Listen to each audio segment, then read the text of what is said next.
বন্ধুরা কেমন আছো? আশা করি ভালোই আছো। এমআরকে এডুকেশনের পক্ষ থেকে তোমাদের সকলকে জানাই স্বাগতম। আজ তোমাদের ত্রিভুজ সম্পর্কে কিছু তথ্য এবং ত্রিভুজ সম্পর্কেও কিছু আলোচনা করছি।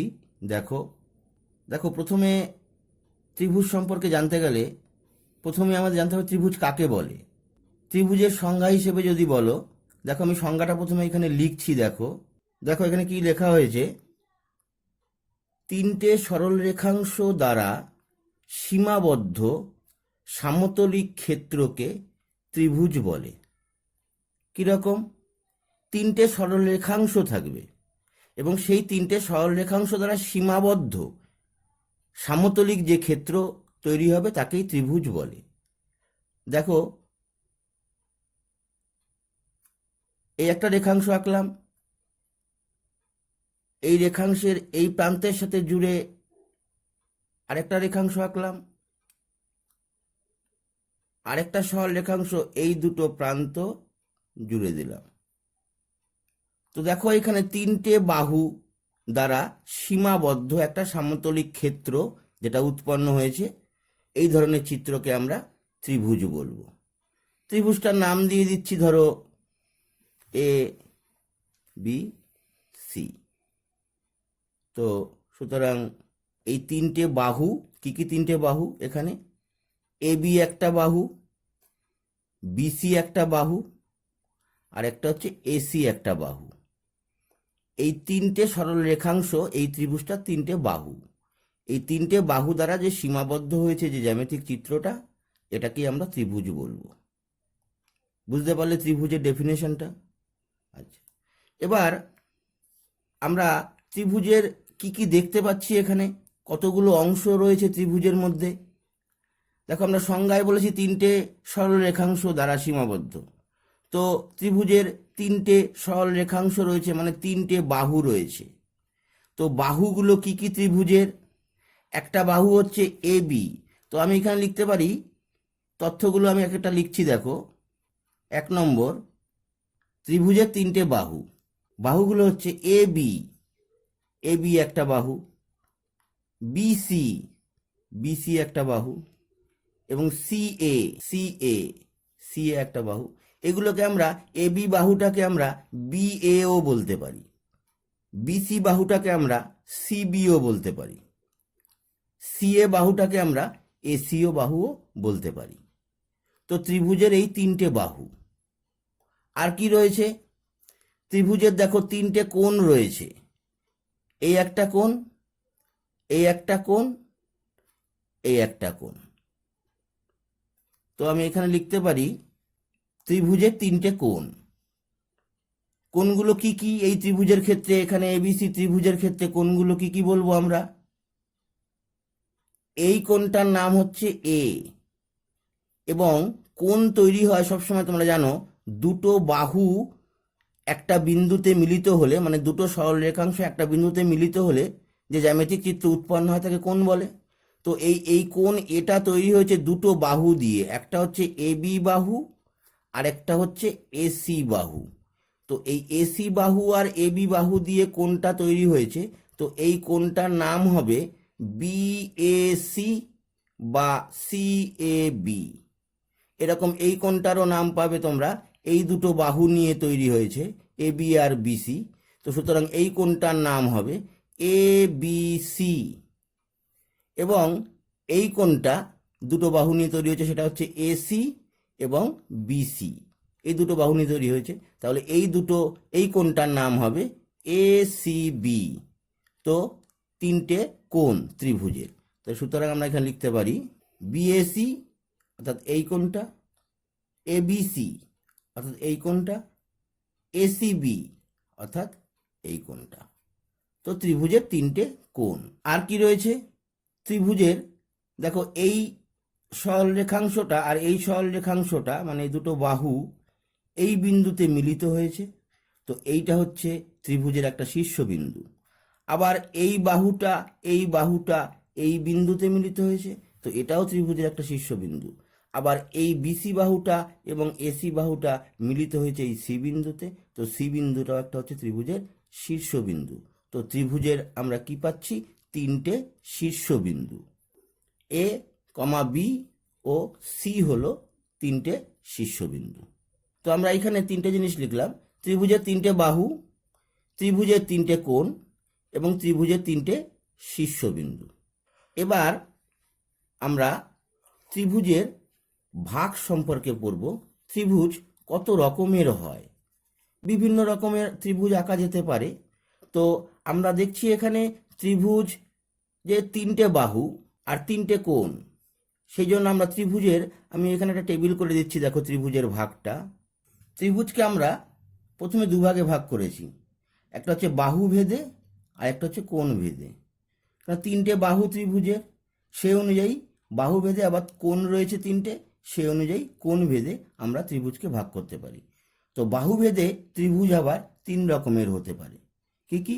সমবাহু ত্রিভুজ, সমদ্বিবাহু ত্রিভুজ, আর হচ্ছে বিষমবাহু ত্রিভুজ।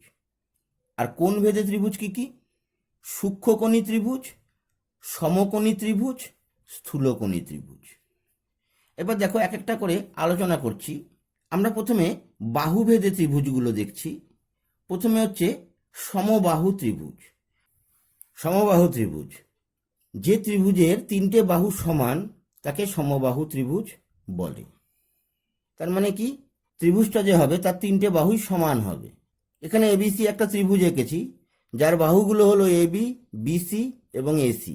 অর্থাৎ এখানে তিনটে বাহুই সমান হবে। অর্থাৎ আমরা বলতে পারি AB equal to BC equal to AC. অর্থাৎ তিনটে বাহুর দৈর্ঘ্যই সমান, তাকে আমরা সমবাহু ত্রিভুজ বলবো। এবং যেহেতু তিনটে বাহুই সমান, সেই জন্য এই ত্রিভুজের কোণগুলো সব সমান, অর্থাৎ তিনটে কোণের মানই সমান। অর্থাৎ তিনটে কোণের মান, প্রত্যেকটা কোণের মান হচ্ছে 60 ডিগ্রি করে, 60 ডিগ্রি। কেন? কারণ আমরা জানি যে কোনো ত্রিভুজের তিনটে কোণের সমষ্টি হয় 180 ডিগ্রি। যে কোনো ত্রিভুজের তিনটে কোণের মানের সমষ্টি 180 ডিগ্রি। অর্থাৎ এখানে angle A plus angle B plus angle C equal to 180 degree. যেহেতু এখানে প্রত্যেকটা কোণ সমান, সুতরাং angle A plus angle A plus angle A equal to 180 degree. 3 angle A equal to 180 degree. তো angle A equal to 60 degree. অর্থাৎ সমবাহু ত্রিভুজের প্রত্যেকটা কোণের মানও 60 ডিগ্রি করে এবং প্রত্যেকটা বাহু সমান। এবার চলে যাচ্ছি সমদ্বিবাহু ত্রিভুজ। কি লিখলাম এখানে? যে ত্রিভুজের দুটি বাহুর দৈর্ঘ্য সমান তাকে সমদ্বিবাহু ত্রিভুজ বলে। ত্রিভুজটা কিরকম হবে? যার দুটি বাহুর দৈর্ঘ্য সমান হবে, অপর বাহুটার দৈর্ঘ্য আলাদা হবে, কিন্তু দুটো বাহুর দৈর্ঘ্য সমান হবে। এখানে পি কিউ আর একটা ত্রিভুজ আঁকা হয়েছে এবং এই ত্রিভুজের পি কিউ বাহু এবং পি আর বাহু, এই বাহু দুটো দৈর্ঘ্য সমান, সেই জন্য এটা একটা সমদ্বিবাহু ত্রিভুজ। অর্থাৎ এখানে P Q equal to P R, এই দুটো বাহুর দৈর্ঘ্য সমান। তো এই দুটো বাহুর দৈর্ঘ্য সমান হওয়ার জন্য পরে আমরা আলোচনা করব যে এই ত্রিভুজের এই দুটো বাহুর দৈর্ঘ্য যদি সমান হয়, তাদের বিপরীত কোণগুলোও সমান হয়।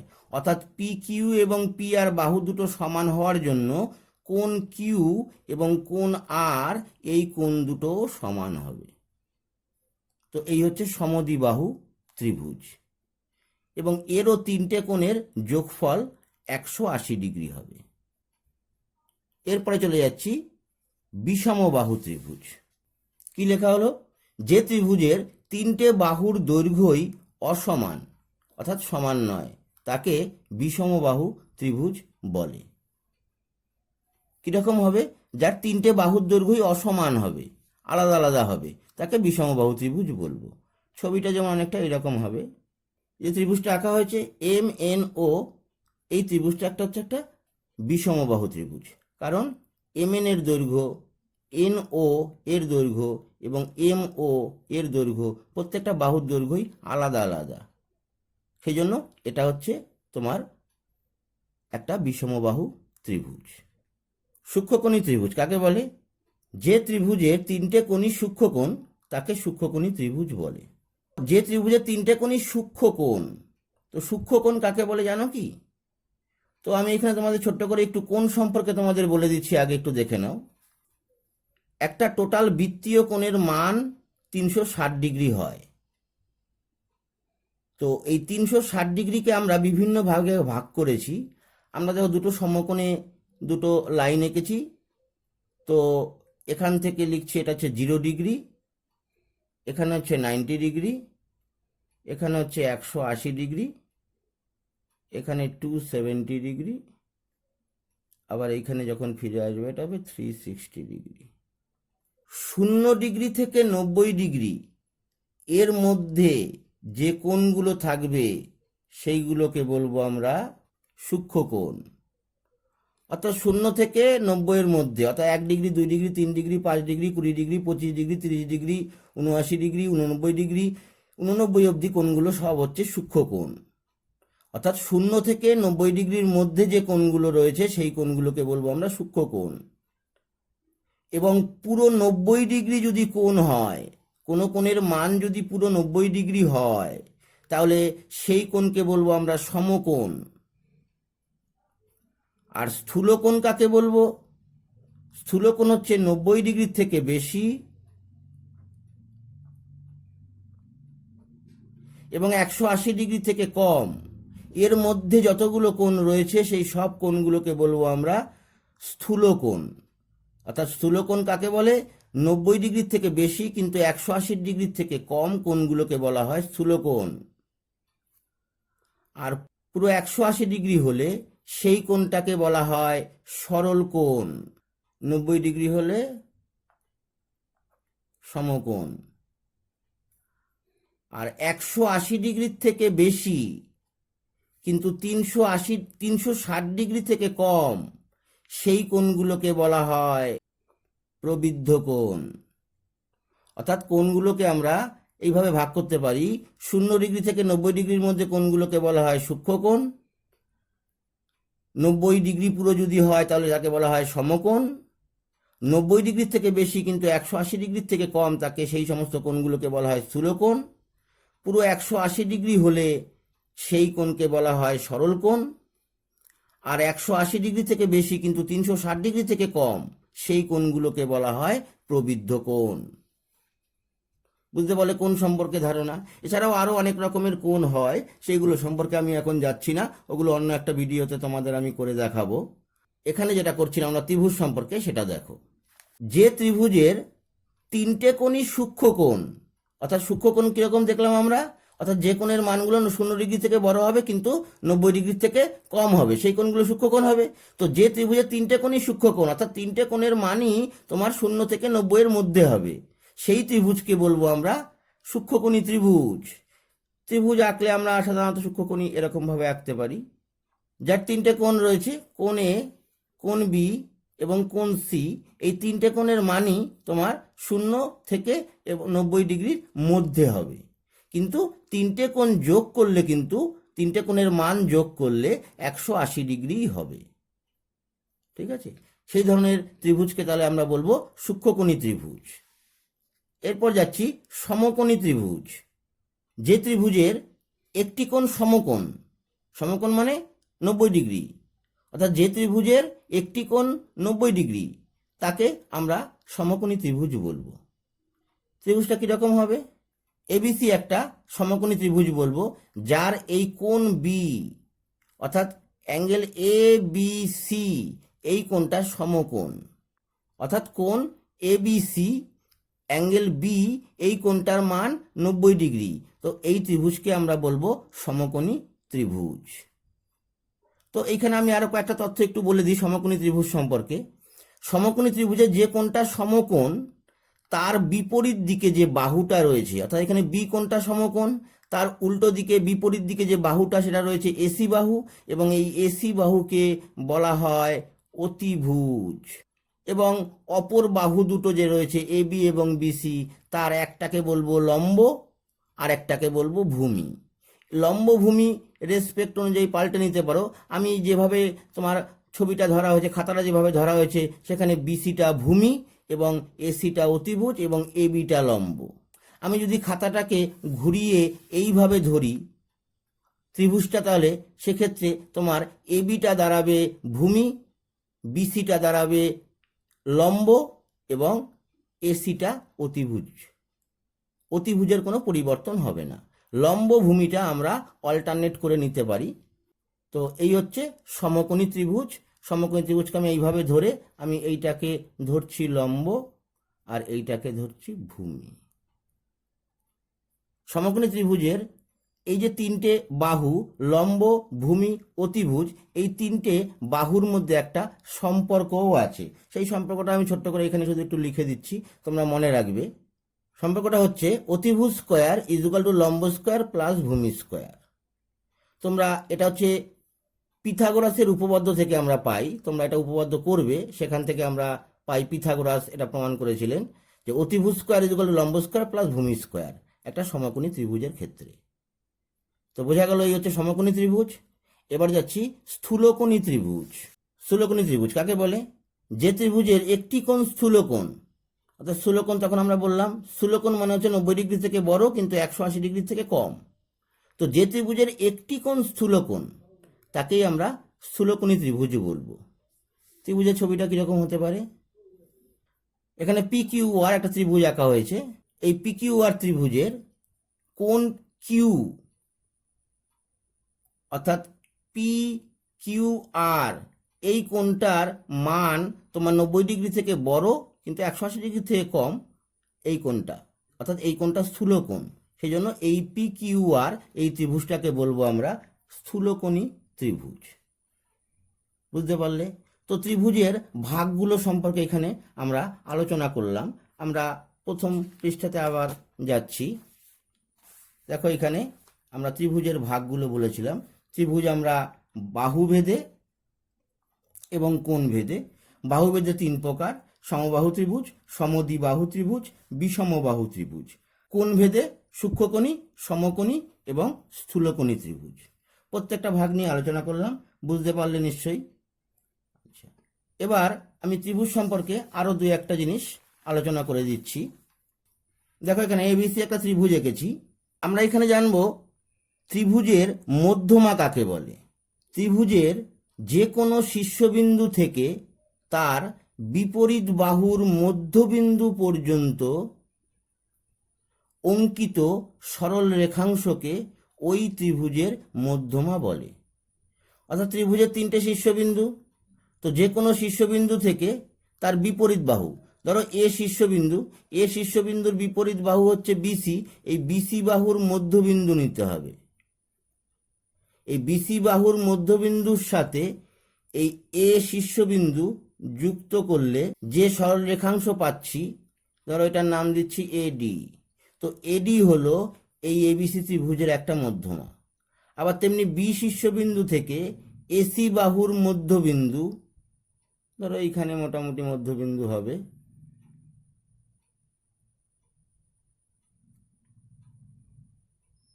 তো বিই হলো এবিসি ত্রিভুজের অপর একটা মধ্যমা।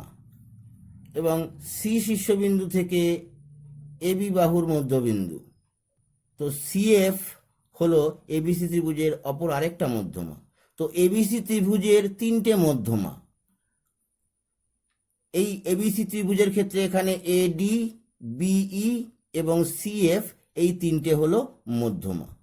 এবং এটাও মনে রাখবে ত্রিভুজের মধ্যমা 3টে হলো সমবিন্দু, অর্থাৎ মধ্যমা 3টে একটা বিন্দুতে ছেদ করে। এই ছেদ করে বলেই এই মধ্যমা 3টেকে বলা হয় সমবিন্দু। এবং এই বিন্দুটারও একটা নাম আছে এবং এই বিন্দুটাকে বলা হয় ভরকেন্দ্র। মধ্যমাগুলো যে বিন্দুতে ছেদ করে সেই বিন্দুটাকে বলা হয় ভরকেন্দ্র। তো ত্রিভুজের মধ্যমা জিনিসটা বুঝতে পারলে?